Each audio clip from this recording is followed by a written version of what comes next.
वस्सलातु वस्सलाम वत्तहिय्यतु वल इकराम अला अफ़ज़लिल मौजूदात अल अब्दिल मुअय्यद वर रसूलिल मुसद्दद अल मुस्तफ़ल अमजद अल महमूदिल अहमद आनी अबुल क़ासिम मुहम्मद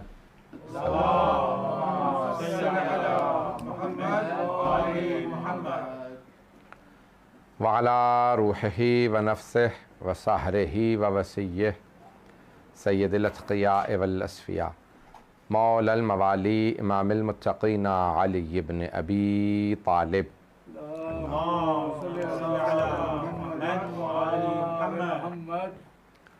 व अला औसियाइही ला सिय्यमा बक़िय्यतिल्लाहि फ़िल अर्ज़ीन रूही व अरवाहुल आलमीन लितुराब मक़दमिहिल फ़िदा वल्लअनतुद दाइमतु अला अअदाइहिम अजमईन मिनल आन इला क़ियाम यौमिद्दीन अम्मा बअदु फ़क़द क़ाल अल्लाहुल हकीम फ़ी किताबिहिल करीम बिस्मिल्लाहिर रहमानिर रहीम उदऊनी अस्तजिब लकुम सदक़ल्लाहुल अलीयुल अज़ीम। सलवात।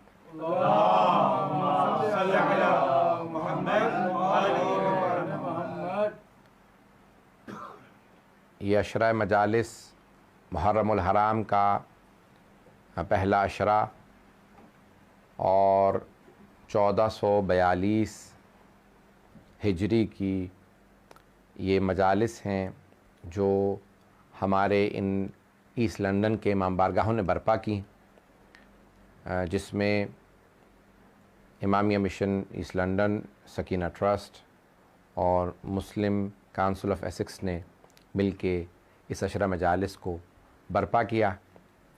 पेंडेमिक के हालात हैं, वबा का दौर है और ज़्यादातर शायद मोमिनीन ऑनलाइन ही सुन पाएंगे इस साल मजालिस, और हम इन मजालिस को बर्पा कर रहे हैं ताकि हम अपनी अक़ीदत व मवद्दत का, महब्बत का इजहार कर सकें जनाब सैयदुश्शुहदा के साथ। और ये अज़ादारी जारी रही है, जारी रहेगी और न कभी रुकी है न कभी रुकेगी। जब दरबार यजीद में न रुक सकी तो आज इस अज़ादारी को कौन रोक सकता है? जिसने इस पे पाबंदी लगाई थी वो ना रोक सका तो यह अज़ादारी रुकने वाली नहीं है। यह अज़ादारी हमेशा बढ़ेगी, और जब सद्दाम जैसे अफराद इस अज़ादारी को ना रोक सके, बगदाद के ऐवानों में न रुक सकी, यजीद के दरबार में न रुक सकी, तो आज कैसे रुक सकती है? चाहे वबा हो, चाहे कुछ हो, हालात ख़राब होंगे, लेकिन इन हालात जो ख़राब भी हैं तब भी घर घर में मजलिस बर्पा हो रही है और हर घर में आज मजलिस मौजूद है। बल्कि मैं समझता हूँ कि जनाब ज़ैनब कुबरा की दुआ पूरी हो गई कि घर घर में मेरे भाई की मजलिस होगी, और आज घर घर में भाई में जनाब ज़ैनब कुबरा के भाई की मजलिस मौजूद है।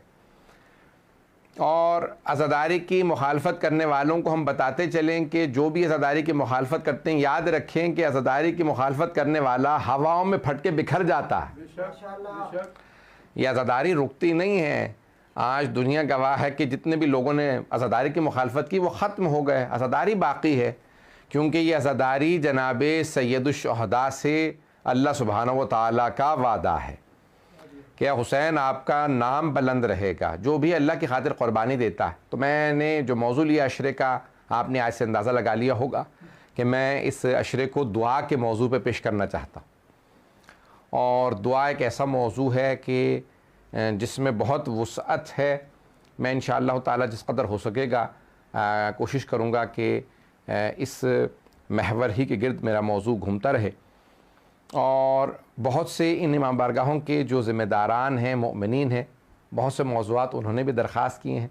मैं कोशिश करूँगा कि उन मौज़ूआत को भी अपने मौजू के ज़िम्न में जिस कदर हो सकेगा पेश करूँगा। और मैं बहरहाल आपको दाद तहसीन पेश करता हूँ कि इन हालात में भी आप लोग मजालिस बर्पा कर रहे हैं, और परवरदिगार आप लोगों की तौफ़ीक़ात में इजाफ़ा फ़रमाए कि इन हालात में भी मोमिनीन जो शिरकत कर रहे हैं और जो इन मजालिस को बर्पा कर रहे हैं, ये सिवाय तौफ़ीक़ इलाही के दुआए जनाब सैयदा के और कुछ नहीं कि बहरहाल मशहूर मारूफ़ लंदन ही के शायर का शेर भी है मरहूम आशूर काज़मी का कि उन्होंने फरमाया था जब पहली मर्तबा लंदन में अलम को नस्ब किया गया था तो मरहूम ने शेर की शक्ल में कहा था कि ज़हरा तेरी दुआ है, ज़ैनब तेरा करम है, लंदन की सरज़मीं पे अब्बास का अलम है। तो ये आज अल्हम्दुलिल्लाह आज़ादारी जारी व सारी है। दुआ का एक ऐसा मौजू है जिसको मैं पेश करूँ इंशाअल्लाह आपकी खिदमत में कि अल्लाह सुब्हानहू व तआला ने दुआ के लिए कहा है कि दुआ मांगो मुझसे। अगर सुनना चाहेंगे इस मौजू को पेश करो। तो खुदावंद मुताल ने दुआ के लिए कहा, लेकिन बड़े बड़े उलमा ने, मुतकल्लिमीन और फ़लासफ़ा ने एक बहस की है कि दुआ मांगना नहीं, इंसान मांगता उससे है जिसे ज़रूरत मालूम ना हो। इंसान जिससे मांग रहा होता उसे कहते भाई मुझे ये नहीं चाहिए जो आपने दिया, ये दे दीजिए क्योंकि मेरी ज़रूरत ये है। अल्लाह से बेहतर इंसान की ज़रूरत को कौन समझ सकता है? पता नहीं बात पहुंच रही है नहीं पहुंच रही। देखें, अल्लाह सुब्हानहू व तआला से बेहतर हमारी ज़रूरत को कौन जानता है? तो मांगता इंसान उससे है जिसे ज़रूरत मालूम ना हो, या इंसान जिसे मशवरा देना चाहता हो, कभी मेरे लिए ये बेहतर है, और मशवरा भी गुस्साखी है, ज़रूरत बताना जहालत है। दोनों अल्लाह पे मुमकिन नहीं है, ना उसे ज़रूरत बताई जा सकती है ना उसे मशवरा दिया जा सकता है। तो फिर मांगना समझ में नहीं आता कि इंसान खुदा से क्यों मांग रहा है। तो ये इंसान नहीं मांग रहा बल्कि खालिक खुद कह रहा है उदऊनी अस्तजिब लकुम, मुझसे मांगो मैं तुम्हें अता करूँगा। मैं देखें, किसी को ज़रूरत मालूम ना हो या कोई जानता ना हो हिकमत क्या है, इसके लिए बेहतर क्या है, ये तो अल्लाह पे नामुमकिन है कि उसे ना मालूम हो। इंसान की अपने से ज़्यादा उसकी बेहतरी अल्लाह जानता है। तो अब आइए ज़रा कि उसने ख़ुद कह दिया। फिर एक इसके अंदर पहलू नहा है कि इंसान जब मांग रहा होता है तो कई मर्तबा जो उसके लिए मुज़िर होता है वो चीज़ मांग रहा होता है। जैसे बच्चा कह देता है, आग देख रहा होता है तो वालिदैन से कह देता है मुझे आग दे दीजिए। बच्चा आग मांगने लगता है, वालिदैन कहते हैं नहीं इसको आग नहीं देनी। कोई भी शय इंसान बाज़ औक़ात अपनी नादानी में मांग लेता है खुदा से, लेकिन खुदावंद मुताल जानता है क्या अता करना है क्या अता नहीं करना है। तो अब ये ख़ुद अता करना उसके हाथ में है, लेकिन उसने कह दिया। देखा जाए तो उलमा ने, फ़लासफ़ा ने बड़ी बड़ी बहसें की हैं कि फ़लसफ़ा दुआ है क्या, ये अल्लाह ने क्यों कहा उदऊनी। तो उसने कहा कि देखो, ना तुम अपनी मसलहत जानते हो मैं जानता हूँ, ना तुम अपनी बेहतरी जानते हो मैं जानता हूँ, ना तुम जानते हो कि मैं क्या कुछ अता कर सकता हूँ, क्या तुम्हारे जो है वो पहुँच से बाहर है, क्योंकि उसकी तो हर चीज़ कुदरत के अंदर है। उसके बावजूद भी वो इतना अरहमुर राहिमीन है कि खुद से कह रहा है मांगो तो सही मैं अता करना जानता हूँ। उदऊनी अस्तजिब लकुम। तो अब यहाँ पे मांगने का फ़लसफ़ा बड़ा अजीब व गरीब है। तो अब अल्लाह सुब्हानहू व तआला ने खुद कह दिया मांगो और मैं अता करूँगा। तो परवरदिगारा क्या मांगे? अब इमाम रज़ा अलैहिस्सलातु वस्सलाम फरमाते हैं,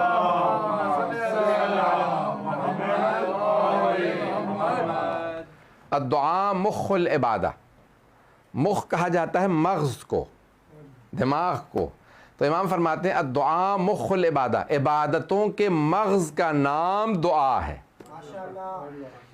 इस बात को पता नहीं पहुंचा पाया हूँ या नहीं। देखिए, आप अखरोट लेते हैं या बादाम लेते हैं या पिस्ते वगैरह, ये सब जितने भी, उनके ऊपर सब पे छिलका होता है, और जब उस छिलके को उतार दें तो वो जो अंदर से आपको ड्राई फ्रूट मिलता है उसे कहा जाता है, उस ड्राई फ्रूट का या उस खुश्क मेवे का मग़ज़। पता नहीं बात पहुंची या नहीं। उन ड्राई फ्रूट के अंदर, उन खुश्क मेवों में वो जो छिलका उतारने के बाद खाने वाली शय होती है उसे कहा जाता है मग़ज़। अब इमाम रज़ा अलैहिस्सलाम फरमा रहे हैं कि अद्दुआ मुख्खुल इबादा, दुआओं के मग़ज़ का नाम, पता नहीं अमाल। अब ये अद्दुआ मुख्खुल इबादा यानी तमाम इबादतों के मग़ज़ का नाम दुआ है। यानी इबादतें सब की सब अगर उसको छिलका उतारने के बाद देखोगे अंदर दुआ निकलेगी, चाहे वो नमाज हो, रोज़ा हो, हज हो, ज़कात हो, कोई भी शय हो, तमाम इबादत के मग़ज़ का नाम दुआ है। तो अज़ीज़ान किराम, अब ये दुआ बड़ा अजीब गरीब मौजू है। अल्लाह ने खुद दावत दे दी, मांगो मैं अता करूँगा। कई मरतबा मसलहत नहीं होती, अच्छा, बच्चे के लिए कोई मसलहत नहीं है तो हम उसे मसलहत बना नहीं सकते। मिसाल के तौर पे आग बच्चे के लिए मसलहत नहीं है, मैं बच्चे को जब आग दूं तो मसलहत बना के नहीं दे सकता, वो उसके लिए फिर भी नुकसानदेह रहेगी, मुज़िर रहेगी। लेकिन जब हम अल्लाह से मांगते हैं, अगर वो अता करे तो वो मसलहत बना के अता करता है। वो इतना करीम है कि वो अशिया को मसलहत बना के अता करता है।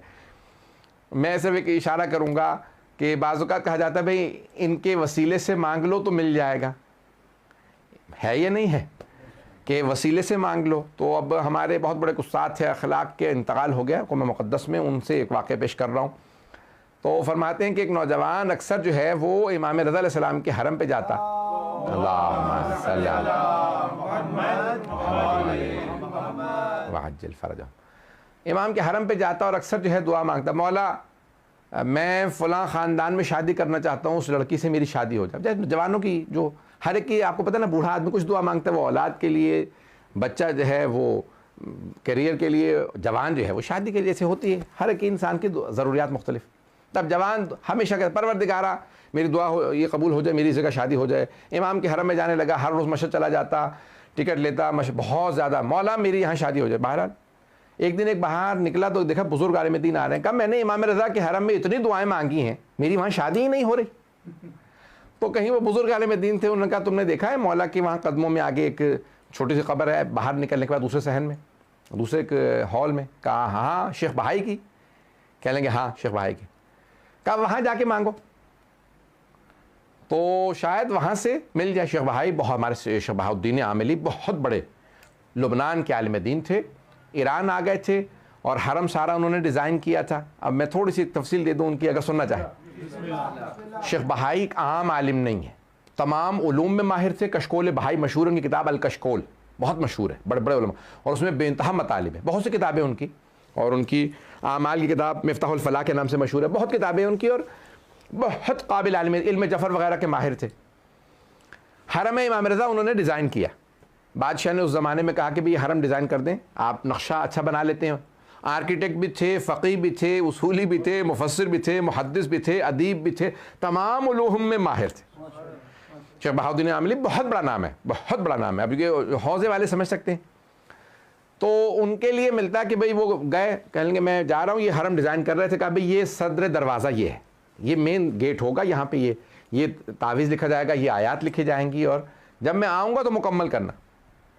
बहुत बीमार हो गए, बहुत कुछ हुआ, बहुत तफसील, बहुत लंबा वाक़या, क्योंकि अशरा मैं मुख्तसर रखना चाहता हूँ मजालिस से, क्योंकि ऑनलाइन सुनना आसान नहीं होता। बहुत आमाल कर रहे थे, अचानक एक दिन ख्वाब में देखा, कहा कि भाई ये जो तुम दरवाजे पे लिख रहे हो मैं इससे राज़ी नहीं हूँ। इमाम रज़ा अलैहिस्सलाम ने कहा मैं राज़ी नहीं हूँ इस बात से। अगले दिन आए, कहा भाई ये सब निकाल दो, सब कुछ, बस ये आयत लिखना। कहा क्या मामला था? पहले आपने कहा लिखो, अब कह रहे ना लिखो। कहा मैंने, गौर से सुनिएगा इस बात को, मेरी सबको, मुझे सारे मजमे की तवज्जो चाहिए। मरहूम फरमाते शेख बहाई, कहा मैं एक ऐसा तावीज़ में, इल्म जफ़र के बहुत बड़े उलूम में गरीबा के माहिर थे, तावीज़ वगैरह सब कुछ कर लेते थे। तो कहा मैं एक ऐसा तावीज़ लिख रहा था कि जो भी हरम के दरवाजे पे आए, अगर गुनहगार हो तो अंदर ना आ सके, चला जाए। कोई गुनहगार अंदर ही ना आ सके, ऐसा तावीज़ लगा रहा था कि उसका दिल मचलने लगता, चला जाता। मैंने ऐसा तावीज़ लिखा था। लेकिन इमाम ने मुझे ख्वाब में आके बताया कि मैं राजी नहीं हूं, अगर गुनहगार मेरे दर पे नहीं आएंगे तो कहां जाएंगे? पता नहीं बात पहुंच रही है नहीं पहुंच रही। कि अगर गुनहगार मेरे दर पे नहीं आएंगे तो और कहां जाके मांगेंगे? क्या खबरदार कोई ऐसा काम ना करना कि यहां से गुनहगार वैसे बाहर से वापस चला जाए, मेरे हरम में आने दो, जो जैसा है हो, जब मेरे पास आ गया तो मेरा है, जब वो गुनहगार भी हो तो आ जाए। पता नहीं बात पहुंच रही है नहीं पहुंच रही है। अच्छा जाने गिरामी, अब यहाँ पे शेख बहाई का मैं जो पेश कर रहा हूँ कि बहुत बुजुर्ग आलिम दीन, बहुत, तो अब वहाँ पे किसी आलिम दीन ने कह दिया उस नौजवान से, जहन में वाक़या है ना जो मैं पेश कर रहा था, कि हम तवस्सुल से मांगते हैं, वसीले से मांगते हैं। तो कहा शेख बहाई का वास्ता दे दो। तो कहीं गया, कहा कि भाई मुझे बड़े बड़े उलमा ने आपका बहुत मकाम बताया है कि आप बहुत पहुँचे हुए थे, मेरी फ़लाँ जगह शादी नहीं हो रही है, मेरा बस रिश्ता हो जाए किसी भी तरह से। वहाँ कभी आप सिफारिश कर दें अल्लाह सुब्हानहू व तआला से कहीं, मेरी वाक़या रिश्ता हो गया, बहुत खुश कि मेरा रिश्ता हो गया। अचानक एक दिन आया, लड़ाई शुरू हुई, ये हुआ वो हुआ, और ख़त्म हो गया रिश्ता। और कुछ ऐसे मसाइल हुए कि वो अखलाकन में पेश नहीं करना चाहता, कि वो तलाक हो गई।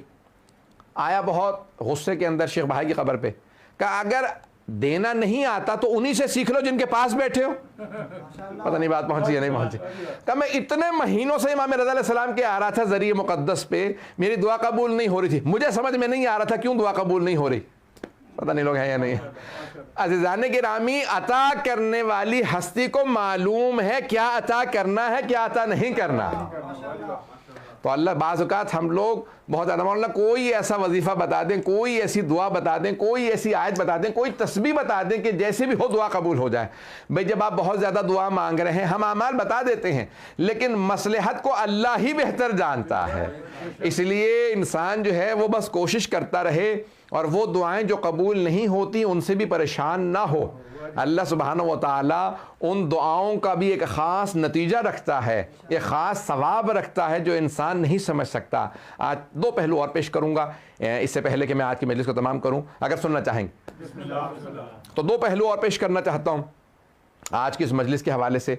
तो एक है कि इंसान जो है बाज़ औक़ात समझ नहीं पाता मेरी दुआ कबूल क्यों नहीं हो रही, और ये इंसान और इमाम ज़ाहिरन इमाम ज़ैनुल आबिदीन अलैहिस्सलातु वस्सलाम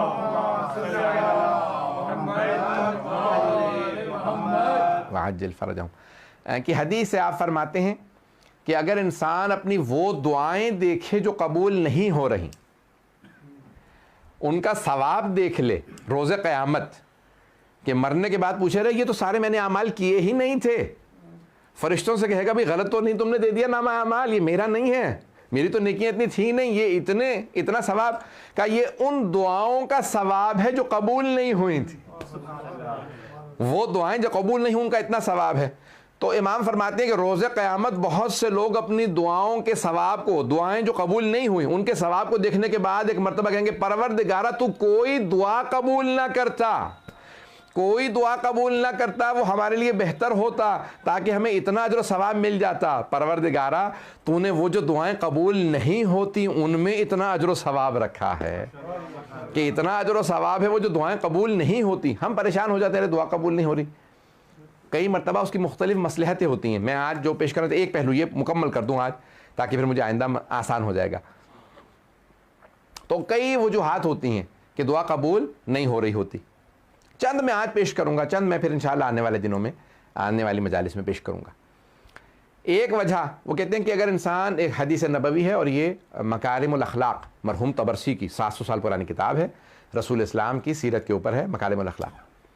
तो उसमें फरमाते हैं कि हबीब खुदा की हदीस है कि आप फरमाते हैं कि अगर इंसान एक लुक़मा हराम का खा ले, एक लुक़मा, पूरा खाना नहीं, सिर्फ एक लुक़मा हराम का खा ले तो 40 दिन तक दुआ कबूल नहीं होती, 40 दिन तक दुआ कबूल नहीं होती। इसीलिए इतनी ज़्यादा ताकीद की गई है कि जब खाने लगो तो पाकीज़गी का ख्याल करके कि अगर खुदा ना करे एक भी नजिस चीज़ चली जाए खाने में तो इंसान की। अब यहाँ उलमा ने जो बहस की है वो ये है कि हदीस तो नबवी यानी रसूल इस्लाम सल्लल्लाहु अलैहि वसल्लम की हदीस है कि 40 दिन दुआ कबूल नहीं होती। बहस उलमा ने यह की है कि किस सूरत में दुआ कबूल नहीं होती। इस सूरत में जब मुझे मालूम नहीं था, या उस सूरत में कि जब मालूम था, भाई जब मालूम था, मुझे मालूम है हराम में मैंने खा लिया अब दुआ कबूल नहीं होगी, या नहीं उस सूरत में भी कबूल नहीं होती जब नहीं मालूम था। उलमा कहते जब मालूम हो तो गुनाह भी है और असर भी है। अगर पता था कि हराम है तो गुनाह भी है और असर भी है, लेकिन अगर मालूम नहीं था तो गुनाह नहीं है, असर है। पता नहीं बात पहुंची या नहीं पहुंची, फिर भी असर है, और असर ये है हराम का कि इंसान की दुआ मुस्तजाब नहीं होती, क्योंकि इंसान जब नजिस चीज़ खा ले या हराम चीज़ खा ले तो वो फरिश्ते जो दुआ को अल्लाह के पास लेके जाते हैं वो इतने पाक हैं कि जब तक इंसान के वो 40 दिन में शय ज़ायल ना हो जाए तब तक दुआ लेने आते ही नहीं हैं। पता नहीं बात पहुंची या नहीं पहुंची। वो जो दुआ लेने के लिए फरिश्ते आते हैं, मुझे नहीं मालूम, मैं आप लोगों को बोर तो नहीं कर रहा हूँ। ताज़ाने गिरामी ये तमाम की तमाम चीज़ें, तो पहली मसलहत कि इंसान अगर हराम खा ले, इसलिए हमारे उलमा कहते हैं कि जहाँ से इंसान गोश्त ख़रीदे, जहाँ से इंसान अशिया ख़रीदे, घर में पका, इसलिए बाहर ज़्यादा हमारे यहाँ ताकीद की गई कि ज़्यादा बाहर खाने मत खाओ, होटलों रेस्टोरेंट्स पे इधर उधर। बहुत से लोगों को होटलिंग का बहुत ज़्यादा शौक़ होता है, उनको बुरा लगेगा बहुत माज़रत के साथ, नहीं खाएं, ये नहीं कह रहा हराम है, खाना जायज़ है, बिल्कुल जायज़ है, लेकिन क्यों ताकीद की गई है? कहते हैं कई मर्तबा पकाने वाला नजिस पाक का ख्याल नहीं करता। जब आपकी वालिदा घर में पकाएंगी या अहलिया घर में पकाएंगी या कोई बहन घर में पकाएंगी या कोई बेटी घर में पकाएंगी, तो क्योंकि मोमिना है हाथ पाक करने का, खाने के पाक रखने का जरूर ख्याल रखेंगी। इसलिए ग़ज़ा का पाक होना पहला बाब है दुआ की इस्तिजाबत का। कबूलियत दुआ के पहले बाब का नाम है हलाल ग़ज़ा। हलाल जब लुक़मा खाएंगे तो खुदा ज़रूर दुआ कबूल करेगा। तो पहली है शय जो दुआ के कबूल के बायस बनती है वो है हलाल रिज़्क़। दूसरा, अगर सुनना चाहें, ये एक पहलू है, मैं इंशाअल्लाह वक्त में कोशिश करूँगा तमाम करूँ, कि दूसरा जो इसी बात से कि भाई क्या क्यों दुआ कबूल नहीं होती, तो बड़े बड़े बुज़ुर्ग उलमा ने लिखा है कि सिला रहम जो छोड़ दे उसकी दुआ कबूल नहीं होती। जो खूनी रिश्तेदारों से क़त्अ ताल्लुक़ कर ले उसकी दुआ कबूल नहीं होती। अब खूनी रिश्तेदारों में कौन कौन आ जाते हैं, मैं जल्दी गिनवा देता हूँ। बहुत से लोग कह रहे हैं कि मैं मौलाना कई मरतबा मैं तो खुद ही खुतबे में नहीं आता, नमाजी में आता हूँ। अरे क्यों? कहा कि खुतबे में आएंगे तो कान में बात पड़ जाएगी, फिर अमल करना पड़ेगा।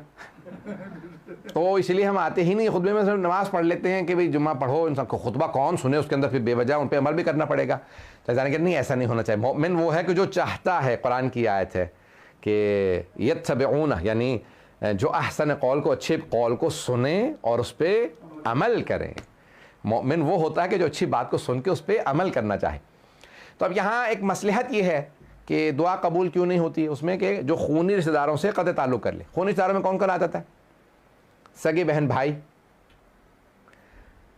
माँ बाप के सगे बहन भाई यानी मामू, खाला, फुफ्फी, चचा, ये सब खूनी रिश्तेदारों में हैं, और इनके बच्चे।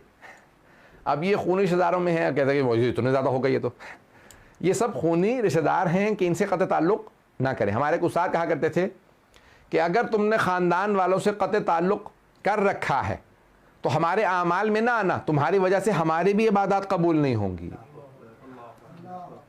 वो कहते हैं कि यहाँ तक है कि अगर 10 से जमी इंसान, दुआ कबूल होने की भी मैं इंशाल्लाह पेश करूँगा कि कैसे दुआ कबूल होती है, लेकिन वो कहते हैं कि बहुत बड़ा भी मोमिनों का मजमा हो तब भी दुआ कबूल नहीं होती अगर उसमें क़त्अ रहम वाले बैठे हुए हों। इसलिए हमारे उस्ताद कहते थे कि भाई आप बेशक ना आए हमारे आमाल में भी, ताकि हमारी तो कम से कम आमाल कबूल हो जाए। तो आपकी वजह से हमारी भी दुआएं कबूल नहीं होंगी, हमारे आमाल भी कबूल नहीं होंगे। अब आप कहेंगे भाई अरे सबको गिनवा दिया, माँ बाप को नहीं गिनवाया। मैंने जानबूझ के माँ बाप का नाम नहीं लिया था, मैंने कहा चचा, फुफ्फी, खाला, मामू, सगे बहन भाई और उनके बच्चे, और चचा और जो चचा वगैरह हैं उनके बच्चे। वालिदैन को अलग से, वो खूनी रिश्तेदारों में नहीं, वो ज़वील हुकूक के अंदर सरे फहरिस्त हैं कि कहते हैं सबसे ज़्यादा हमारी गर्दनों पे हक है अल्लाह, रसूल और इमाम के बाद तो हमारे माँ बाप का सबसे ज़्यादा हक अल्लाह, क्योंकि अलबत्ता अल्लाह, रसूल और इमाम के बाद, क्योंकि अगर इमाम से उनकी बात टकरा जाए तो अल्लाह ने कुरान करीम में कहा फला तुतीहुमा, तो माँ बाप की इताअत ना करना। लेकिन कहीं नहीं आया कि नबी की इताअत ना करना, इमाम की इताअत ना करना। हर हालत में अल्लाह की, नबी की और इमाम की इताअत करनी है।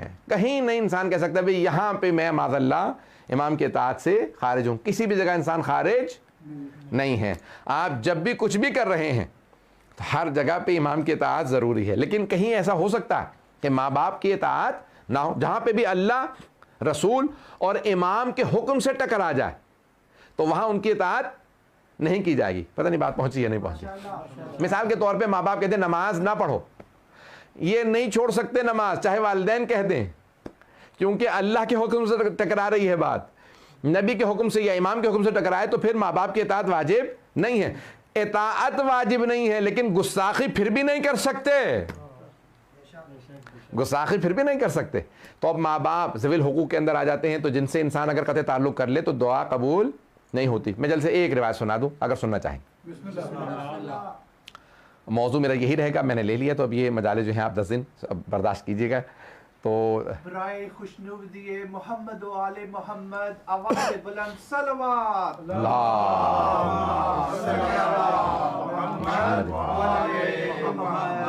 वाजिल फरजहुम। एक रिवायत पेश करना चाहता हूँ, क्योंकि मैंने माँ बाप के मुताल्लिक़ कहा।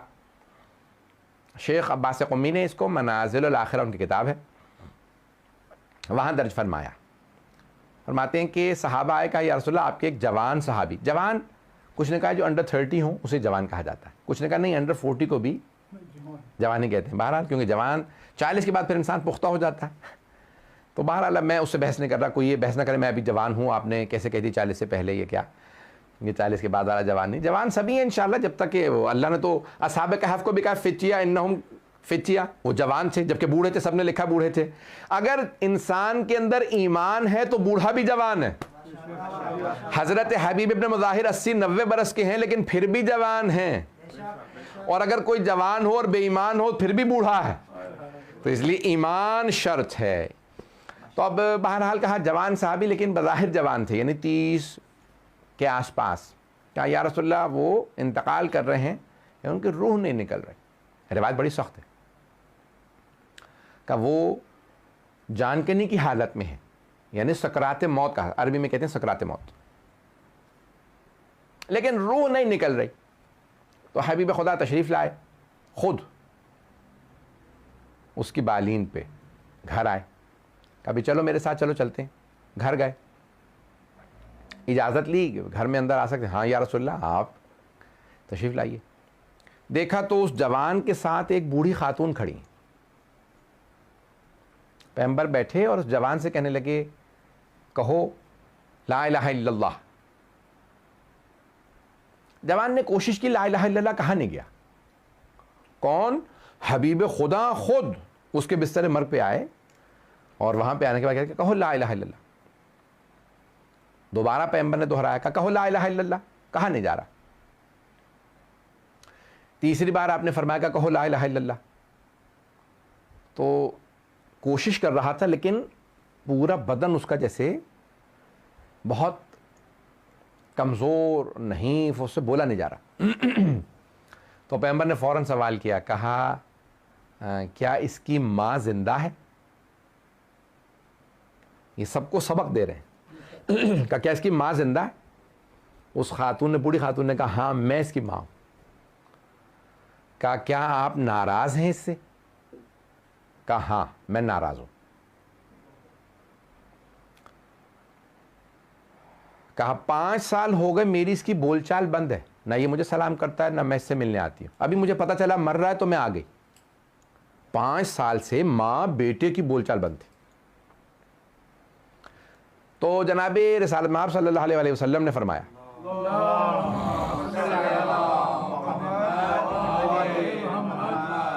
बस इसी पे तमाम करूंगा, बाकी इंशाअल्लाह कल। फरमाया कि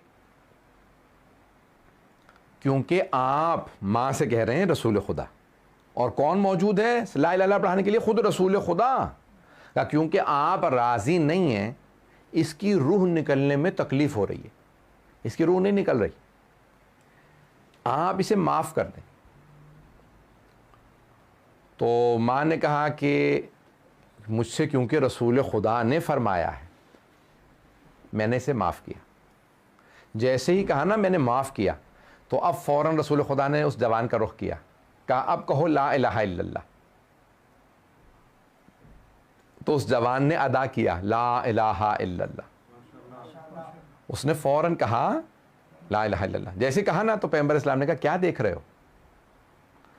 कहा या रसूलल्लाह दूर देख रहा हूं कि एक स्याह मखलूक है जो मुझे देख रही। तो आपने फरमाया कि दुआ पढ़ो, मैं तुम्हें दुआ पढ़ाता हूं। अल्लाह अकबर, देखिए ना रहमत लिल आलमीन है। कहा तुम दुआ पढ़ो, मैं तुम्हें दुआ पढ़ाता हूं। कहा या रसूलल्लाह क्या दुआ पढ़ूं? कहा कहो या मन यक़बलुल यसीर व याफ़ू अनिल कसीर। अल्लाह अकबर, ए बरखुरदार बेटा कहो या मन याफ़ू अनिल कसीर या मन यक़बलुल यसीर। ओ अल्लाह तू तो छोटे छोटे अमाल कबूल कर लेता और बड़े बड़े गुनाहों को माफ़ कर देता है। इग़फ़िरली ज़ंबल, परवरदिगारा मेरे बड़े बड़े गुनाहों को माफ़ कर दे। उस जवान ने दुआ पढ़ी। अब पैगंबर इस्लाम सल्लल्लाहु अलैहि वसल्लम ने फिर दोबारा पूछा, कहा क्या देख रहे हो? कहा या रसूलल्लाह अब देख रहा हूँ वो जो स्याह मखलूक है वो दूर चली गई, एक नूरानी मखलूक करीब आ गई। पैगंबर ने कहा उस दुआ को दोबारा दोहराओ। उसने दोबारा वही या मैं यक़बलुल यसीर, उस पूरी दुआ को दोबारा पढ़ा। जैसे दुआ पढ़ी पैगंबर ने कहा अब बताओ क्या देख रहे हो? कहा या रसूलल्लाह वो स्याह मखलूक चली गई, नूरानी मखलूक है। कहा वो स्याह मखलूक शैतान था, और ये जो सफ़ेद मखलूक तुम्हारे पास आया है ये फरिश्ता है। वो जो मैंने तुम्हें अमाल बताए वो शैतान दूर था, क्योंकि मैं करीब आ गया था, लेकिन वो फिर भी जान नहीं रहा था, उसने तुम्हें जकड़ रखा था। लेकिन माँ राजी हुई, पैगंबर ने दुआ पढ़ाई। पता नहीं बात पहुंच रही है नहीं पहुंच रही। इतना असर होता है माँ बाप को राजी करने का, अगर माँ बाप राजी हो। अब हबीब खुदा की हदीस है, फरमाते हैं 3 लोगों की आखिरी हालत में जान बड़ी मुसीबतों से निकलती है। पहला वो जिसे माँ बाप माफ ना करें, जिसके माँ बाप राजी हो उसकी रूह आराम से निकल जाती है, जिसके माँ बाप माफ ना करें उसकी रूह नहीं निकलती। नंबर 2 वो हाकिम, वो बादशाह या वो हाकिम जो रियाया पे जुल्म करे। अल्लाह कहता है, फरिश्ते आते हैं ना, कहते हैं कि तू रियाया पे जुल्म करता रहा, आज हमारी बारी है, उन सारे के सारे अल्लाह के मजलूम बंदों का हम बदला लेंगे। तो रूह का तीसरा वो जो यतीमों का हक खा ले, जो यतीमों का हक गस्ब कर लेता है, उसकी भी रूह आसानी से नहीं निकलती। तो अब ये सख्त तरीन मराहिल थे जो मैंने पेश करती हूँ। तो अज़ीज़ान गिरामी, इंसान की रूह के आसानी से निकलने के लिए पहला कदम यह है कि अपने माँ बाप को राज़ी करो। दुआ की कबूलियत के लिए पहला कदम यह है कि इंसान माँ बाप को राज़ी करे। अगर माँ बाप राज़ी हों तो दुआएं कबूल ही कबूल हैं। यहाँ तक कि एक हदीस है, मैंने इसको इंशाल्लाह कल मुकम्मल करूँगा। बस अब मैं इतना ज़्यादा वक्त नहीं लेना चाह रहा था, क्योंकि बहरहाल अय्याम अज़ा हैं, मसाइब के दिन हैं, तो मैं नहीं चाहता कि मसाइब के अंदर मैं कोई कमी वाक़ हो मेरी तरफ से। तो इंशाल्लाह मौजू को मैं मुकम्मल करूँगा, ये बल्कि जारी रखूँगा अशरा पूरा इस मौजू पे कि ये दुआ हमारे लिए कितनी ज़रूरी है, कितनी अहम है। अज़ीज़ान गिरामी, जिस कदर हो सके अपने दिलों को दुआओं से, अहले बैत की दुआओं से मुनव्वर करें, अहले बैत के नाम से मुनव्वर करें। और यहाँ तक रिवायत के अल्फाज हैं, आप पढ़ते हैं ना दुआए कुमैल पढ़ते हैं, उसमें आप जुमला पढ़ते हैं कि परवरदिगारा मेरी वो दुआएं जो हिजाब में हैं उनको हिजाब से निकाल दे। तो चौथे इमाम से पूछा, मौला ये दुआ हिजाब में क्यों रहती है? हिजाब में तो खातून होती है। कहा नहीं, दुआ भी तब तक हिजाब में रहती है जब तक आले मोहम्मद पे सलावात ना पढ़ी जाए। जब सलावात पढ़ दी जाती है तो दुआ हिजाब से निकल आती है, आसमान पे चली जाती है। अल्लाहुम्मा सल्ली अला मुहम्मद वअज्जिल फरजहु। मैं इंशाअल्लाह ताला जारी रखूँगा कल। तो अज़ीज़ान गिरामी, हम इन अय्याम में हैं कि आज जनाबे सैयदुश्शुहदा का ये जो सफ़र 28 रजब को शुरू हुआ था, पूरी दुनिया में रस्म है कि चांद रात, मुहर्रम की चांद रात पे सफ़र इमाम हुसैन के मसाइब पढ़े जाते हैं। दुनिया में रस्म है। आप जानते हैं ना, सफ़र आसान नहीं। आज साइंस कितनी तरक्की कर गई है, कितनी टेक्नोलॉजी है, हवाई जहाज़ हैं, ट्रेनें हैं, गाड़ियां हैं, फिर भी इंसान जब सफ़र में जाने लगता है तो उसे स्ट्रेस होती है कि अरे मेरा सफ़र है। और उस ज़माने में जब ऊँटों पे सफ़र था, और अगर कोई ऐसे सफ़र में जा रहा हो कि जानता हो मुझे वापस नहीं आना, मुझे इस सफ़र से वापस नहीं आना, तो सोचिए क्या बीत रही होगी। मैं पूरा जो वाक़या है वो नहीं पढ़ूँगा, आपके जहनों में है कि 22 रजब को यजीद ने अपने बाप के मरने पे, 22 रजब को बाप मरा उसका, उसने ख़त लिखा है इमाम हुसैन को बैअत का। बस ख़त आया मौला हुसैन अलैहिस्सलाम के पास, और आपने ख़त मौला को डायरेक्ट नहीं आया, उसने अपने गवर्नर को भेजा। वलीद और मरवान आपके जहनों में होंगे। तो उन दोनों मलऊनों ने मौला को बुलाया दरबार में, गवर्नर हाउस में बुलाया मदीने में। जब बुलाया तो मौला हुसैन के पास उस वक्त जनाब ज़ैनब कुबरा मौजूद थी घर में। बीबी जनाब ज़ैनब हर रोज़ मौला हुसैन से मिलने आया करती थी, हर रोज़। तो जैसे ही वो दर पे आया कि आपको हाकिम ने बुलाया है, वाली मदीना ने बुलाया है, तो मौला जनाब ज़ैनब के साथ तशरीफ़ फरमा थे। तो कहा कि भाई ठीक है चलता हूँ, मुझे हाकिम ने बुलाया। तो जनाब ज़ैनब तड़पने लगी, कहा नहीं भैया इनसे मत मिलिए, ये हमसे कभी मुखलिस नहीं रहे, ये आपको कहीं बुला के धोखा ना दें, ये आपको कहीं जहर ना दे दें। मौला हसन, हमारे भाई हसन को भी जहर दे दिया था, कई मरतबा जहर दिया, आखिरी मरतबा में शहादत हुई, लेकिन जहर कई मरतबा दिया था। तो मौला हुसैन ने कहा नहीं बहन, घबराने की ज़रूरत नहीं है, मेरी शहादत की जगह करबला है, मदीने में नहीं। आप मुतमईन रहिए, यहाँ मेरी शहादत नहीं। अब इतनी मोहब्बत थी कि फिर भी आवाज़ दी। जनाब ज़ैनब कुबरा ने कहा अब्बास, अली अकबर, ओन मोहम्मद, कासिम, अब्दुल्ला, सबको, भतीजों को अपने और अपने बेटों को, सबको आवाज़ दी। कहा कि मेरा भाई गवर्नर के पास जा रहा है, उसने बुलाया है, आप सब साथ जाएं। आपके जहनों में है कि जनाब सैयदुल शुहदा जब आए तो उन्होंने कहा कि भाई ये आपके साथ कोई अंदर नहीं आ सकता, दरवाज़े पे रोक दें। तो जनाब अब्बास ने मौला हुसैन को देखा, यानी आपका जो हुक्म हम ताबे हैं, अगर आप कहें तो हम रुक जाएं, नहीं तो हम साथ आ जाएंगे। मौला हुसैन अलैहिस्सलाम ने कहा नहीं अब्बास, आप दरवाज़े पे रुक जाएं, लेकिन अगर मेरी आवाज़ बुलंद हो तो आप अंदर आ जाइएगा।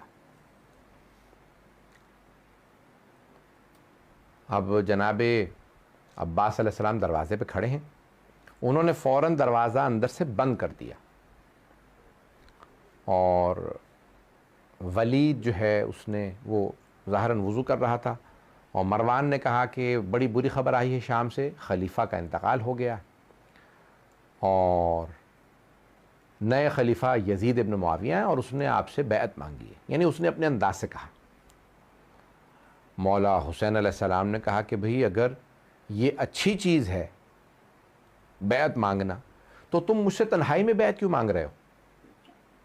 कल मदीने में मस्जिद नबवी में सारे मजमे के सामने मुझसे बैअत मांगना, मैं वहाँ जवाब दूंगा।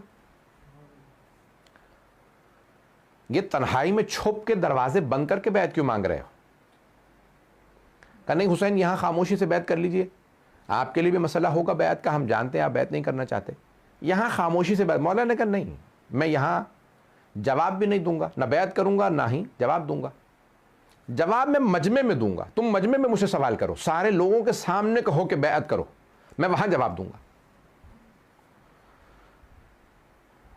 इतने में उसने हाथ का इशारा किया कि मौला की, यानी मैं मौला कह रहा हूँ, मरवान और वलीद में आपस में इशारा किनाए में बात हुई और इसी तरह से आज तक वज़ू में बाकी है उनके। उन्होंने कहा, ऐसे इशारा किया कि गर्दन उतार दो, हुसैन अभी तन्हा हैं, अकेले हैं, हमारे सारे फ़ौजी यहाँ मौजूद हैं, हुसैन की यहीं गर्दन उतार दो। ये बैत नहीं करेंगे, इनके ना बाप ने बैत की ना भाई ने, ये मानेंगे नहीं, ये गर्दन उतार दो। बस ये जुमला कहना था कि अली का खून थे जनाब सैयदुल शुहदा। बुलंद आवाज़ से कहा, यब्न ज़रक़ा अंता तक़्तुलनी अम हुवा, उसको माँ के नाम से बुलाया। कहा कि वो नीली आंखों वाली के बेटे, क्या तू मेरा कत्ल करेगा या ये मेरा कत्ल करेगा? बस ऊंची आवाज़ से बात की कि तुम मुझे धमका रहे हो, ये मेरे नाना का शहर है। बस जैसे ऊंची आवाज़ से बात करना थी, जनाब अब्बास को आवाज़ महसूस हुई कि जनाब सैयदुल शुहदा ऊंची आवाज़ से बात कर रहे हैं, तो आपने दरवाज़ा खोलना चाहा, देखा दरवाज़ा अंदर से बंद है। गवर्नर हाउस के आप जानते हैं दरवाजे बड़े बड़े, उस ज़माने में बड़े बड़े दरवाजे थे, दरवाज़ा बंद था। जनाब अब्बास ने तलवार को खींचा और अपने कांधे से पूरी ज़ोर से, ताकत से आपने दरवाजे को धकेला। दूसरी दफ़ा जो आपने दरवाजे को अपना कांधा मारा, दरवाज़ा गिर गया। जनाब अब्बास ने बाकायदा लात मारी, दरवाज़ा गिराते हुए फ़ौरन तेज़ी से अंदर आए, तलवारें खींची और जनाब सैयदुल शुहदा से कहा, मौला हुक्म क्या है आपका, इनमें से किसी गर्दन उतारनी है। तो जनाब सैयदुल शुहदा ने कांधे पे हाथ रखा, कहा कि भैया अब्बास मेरे भाई, ये नाना का शहर मदीना है, हम यहाँ खून नहीं बहाना चाहते, तलवारें वापस रख लीजिए। रिवायत के अल्फाज हैं, 18 जवानाने बनी हाशिम मौला के साथ थे। दरबार में बस आवाज़ बुलंद हुई जनाब सैयदुल शुहदा की, सब ने तलवारें खींच ली। कहा कि मौला हम आपके हुक्म से इन सब के सर कलम कर देंगे। तो जनाब सैयदुल शुहदा ने कहा नहीं अब्बास, तलवारें न्याम में रख लो, नाना का शहर मदीना है। लेकिन मैं एक जुमला कहूँगा, मौला आज रजब के महीने में 60 हिजरी में आपने मदीने में सिर्फ आवाज़ बुलंद की थी, 18 जवानान ने बनी हाशिम ने तलवारें खींच ली और कहा कि मौला आप बताइए किसके सर को कलम करना है। लेकिन असर आशूर है, 61 हिजरी है, मैदान करबला है, हुसैन तनहा खड़े हैं और चीख चीख के कह रहे हैं या अब्बास या अली अकबर या कासिम या हबीब, बार बार बुलंद आवाज से कहते हैं ए मेरे जवानों, मैंने तुम सबको घोड़ों पे सवार कराया था, आज मुझे कोई घोड़े पे सवार कराने वाला नहीं है। जनाब सैयदुल शुहदा बड़ी मजलूमियत के आलम में, एक मर्तबा जनाब सैयदुल शुहदा उस मजलूमियत के आलम में घर आए, वापस आए, बस में मैंने तमाम कर दिया, 2 से 4 मिनट की, 5 मिनट की जहमत दूंगा ज़्यादा से ज़्यादा, कि जनाब सैयदुल शुहदा आए और कहा अब्बास मैं फहरिस्त तैयार कर रहा हूं कि हमारे साथ कौन कौन सफ़र में करबला जाएगा। फहरिस्त तैयार करना शुरू की, मौला हुसैन ने नाम लिखे, कहा अब्बास इन सबको बता दो कि इनमें से कौन कौन हमारे साथ जाएगा। मौला अब्बास अलैहिस्सलाम ने सबको बताना शुरू किया, कहा आपका नाम फहरिस्त में है, आपका नाम है, आपका नाम है, आपका नाम। बीबियों को भी बताना शुरू किया, कहा बीबी आपका नाम है। फिर एक मर्तबा कहा का बीबी इन सबको बता दीजिए किन किन बीबियों के नाम थे, एक बच्ची का नाम नहीं था। मरहूम शेख फजल अली कज़वीनी ने अपने अल इमाम हुसैन व असहाबों के अंदर लिखा है कि इमाम हुसैन की एक बेटी का नाम शुहदा की फहरिस्त में नहीं था। एक मर्तबा जनाबे सैयदुल शुहदा से बच्ची ने कहा बाबा अब मैं हाशा बीमार नहीं हूँ, मैं रास्ते में आपको तंग नहीं करूँगी, मुझे भी ले चलिए। इंसान की अगर कई बच्चे हों और एक बच्चा बीमार हो ना, तो जो बच्चा बीमार होता है उससे ज्यादा मोहब्बत हो जाती है, और अगर वो बेटी हो और माँ की शबी हो तो इंसान को और ज्यादा मोहब्बत हो जाती है। कहा नहीं बेटी आप मेरे साथ नहीं आ सकती, आप यहाँ पे रुक जाइए। मौला हुसैन ने सबको नाम बता दिए। एक मर्तबा अम्मारियाँ तैयार हैं, सबको ले जाना है, कल मैं इंशाल्लाह मसाइब मुकम्मल करूँगा। तो सैयदुल शुहदा ने सबको बुलाया, कहा सब के सब मेरे साथ चलेंगे। तो एक मर्तबा बीबी ने एक जुमला कहा, जनाब फ़ातिमा सुग़रा ने, बाज़ लोगों ने एतराज़ किया है कि नहीं थी, लेकिन जब से मैंने मरहूम फ़ज़ल अली क़ज़वीनी की पूरी तहक़ीक़ पढ़ी है मैं वहाँ से पेश कर रहा हूँ। तो एक जुमला अजीब व गरीब मरहूम ने लिखा है, वो कहते हैं कि एक मर्तबा जनाब फ़ातिमा सुग़रा ने कहा बाबा जान आप मुझे ले जा नहीं रहे, कोई बात नहीं, मैं आपसे शिकवा नहीं करूंगी, लेकिन 2 बातों की तमन्ना है, जब आप अपने अली अकबर की शादी कीजिएगा तो मुझे बुला लीजिएगा, और अगर हो सके तो अली असगर को मेरे पास छोड़ जाइए, मेरा दिल बहल जाया करेगा, मैं अपने भाई को खिलाया करूंगी, मैं अपने भाई के साथ बहुत ज्यादा मोहब्बत करती हूं। अब सब उलमा ने ये जुमला आपने मिंबरों से हजारों मर्तबा सुना होगा, लेकिन आखिरी मर्तबा मुझसे भी सुन लीजिए इस मुहर्रम के लिए। परवरदिगार आपको लंबी जिंदगी दे, आप मजालिस करते रहे। कि एक मर्तबा जनाब रबाब आगे बढ़ी का अली असगर आ जाओ, जनाब अली असगर नहीं आए। जनाब ज़ैनब कुबरा सलामुल्लाह अलैहा ने कहा अली असगर आ जाओ, सब हस्तियों ने कहा, लेकिन जनाब अली असगर नहीं आ रहे। अब अचानक जनाब सैयद शुहदा आगे बढ़े, जनाब अली असगर के कान में कुछ कहा, फौरन जनाब अली असगर आ गए। अब मुझे नहीं मालूम क्या कहा, लेकिन मेरा दिल कहता है मौला ने कहा होगा अली असगर अगर आप मदीने में रह गए तो हुरमला का तीर कौन खाएगा। अला लअनतुल्लाहि अलल कौमिज़ ज़ालिमीन वसयअलमुल्लज़ीना ज़लमू अय्य मुनक़लिबिन यन्क़लिबून।